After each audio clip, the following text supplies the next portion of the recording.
other women in studio as we celebrate Women's Month. And in case you just tuned in, then well, you are in luck. As the studio, we've got Natasha Zulu, also known as Natasha Charis. You can find her on social media, be it Facebook, Instagram, or even YouTube. She is a Young Women's Lead alumni and a facilitator at Young Girls Lead, which is a leadership program for young girls aged between 13 and 19 years old. But not only that, she's an economist by profession, but also an entrepreneur, and she dabbles in a lot of things in entrepreneurship, which I think she's going to break down even better. Welcome. How are you doing today, Natasha? I'm doing good. Thank you so much for having me. You're absolutely welcome.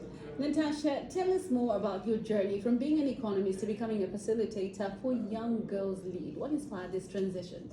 So what actually inspired this transition was that I told myself 2023, I'm going to focus more on myself. Like I want 2023 to be a Natasha year, self-improvement. Like I just decided to improve myself in every area possible. So I saw this leadership program that was, I think it was posted on the US Embassy page, and I was like, okay, I think this is it.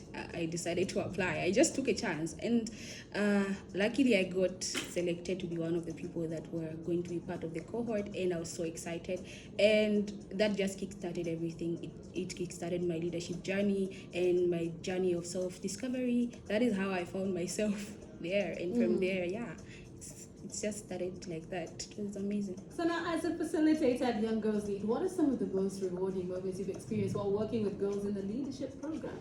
Oh my goodness. And is this the first time you've done this? Actually, yeah, it is my first time, and I didn't even think I was equal to the task, but oh my goodness, it's been so fulfilling. Dealing with young girls has just been amazing because I see where the correction has to be made. Like, if I look at myself, I know, like, I wish I was directed like these girls are being directed, because it's really amazing. Like, just to get to interact with the girls, you ask them how, like, what challenges they face in the community. They get to shine away from leadership positions. You get to train in such in ways in which they can grow, like what direction they want to go. So the rewarding moments are just seeing them tell, like, they open up to you, and then they just tell you everything they've been going through, and then how you are inspiring them to just do better, to just take up those leadership positions that they would want to. Okay, that's amazing. And you are an economist by profession. How would you say rather that your background in economics influences your approach to leadership, to entrepreneurship? And let's maybe focus on the entrepreneurship end within the fashion industry. How would you say it influences that? I would say my background in economics has just opened my mind, because I see the world in a different light, because it has just made me see, like, investment opportunities, where to invest, where not to invest. So it just opened my mind in that journey, and then it has just pushed me in a way that I'm able to make proper decisions because my mind is open, right? I have knowledge in a lot of so many sectors. Economics is wide, so me studying that has just opened me up. I know which businesses to take, the risks, how to go about it, and that. So even as I'm doing my entrepreneurship journey, I know the risks, I know businesses about risks. So I decide to tell myself I'm going to invest what I'm willing to risk, because that's just a rule of investment. So it has really helped me in my decision making as an entrepreneur. Okay. They say you have to risk it to get the biscuit, don't you? Could you share some insights into the challenges that young girls face when it comes to pursuing leadership roles?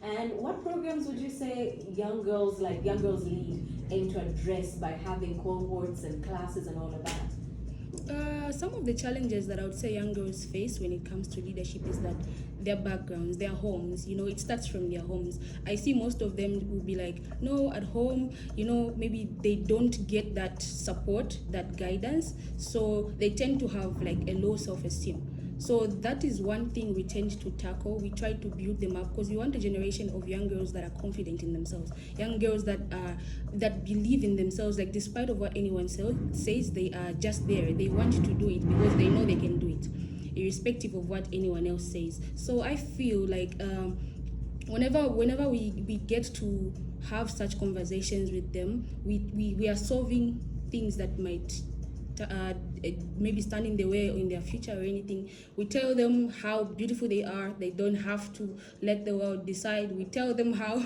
they can do literally anything if they just stay focused. So that's one of the ways in which we help build them. And then some of the leadership programs that we have are girl festivals that we hold.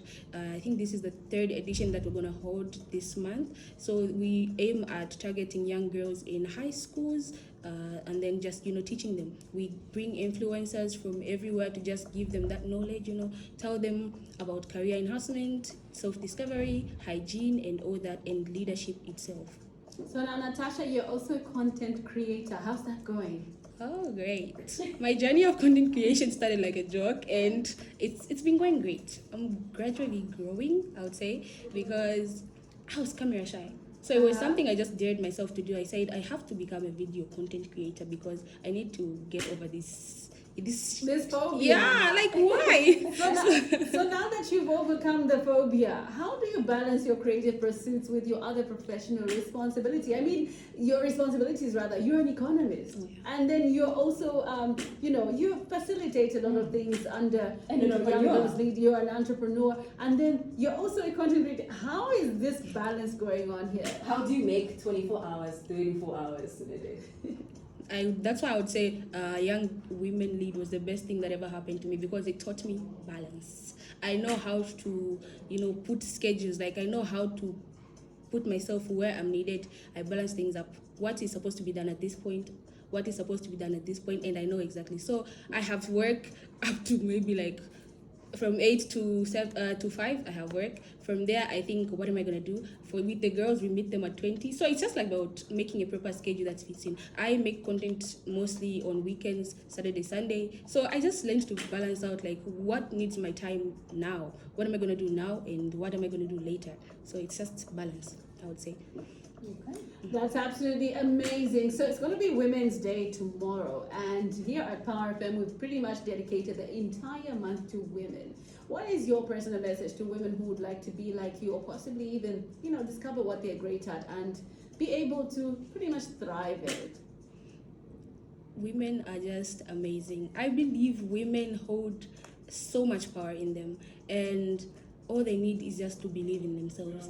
You don't need other people to believe in yourself first. As a woman, please believe in yourself first. Believe in yourself, and trust me, everyone else has got no choice but to believe in you. So just have that confidence, build your confidence, and just take out time to invest in yourself. Like I said previously, I dedicated 2023 as my self-improvement year. Do that. Create a schedule. How do you want to improve yourself? Maybe just learn a skill, work on your talents, improve anything. That is how you put yourself first and just focus on yourself. And once you invest in yourself and building yourself, everything else will just go smoothly, because everyone will see your value and how you treat yourself. So the world will treat you exactly how you are treating yourself. That is how you just become a great woman and thrive at anything you want to do. Believe in yourself, have confidence in your abilities, and just invest in yourself. That's what I would say. Which is absolutely amazing. I mean, I needed to hear that. Yes, I feel like I can do anything now. Yeah, you're Superwoman.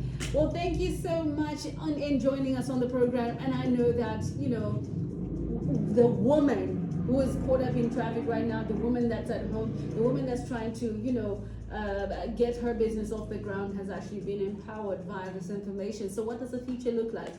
The future looks bright. Yes. It's so bright. So bright.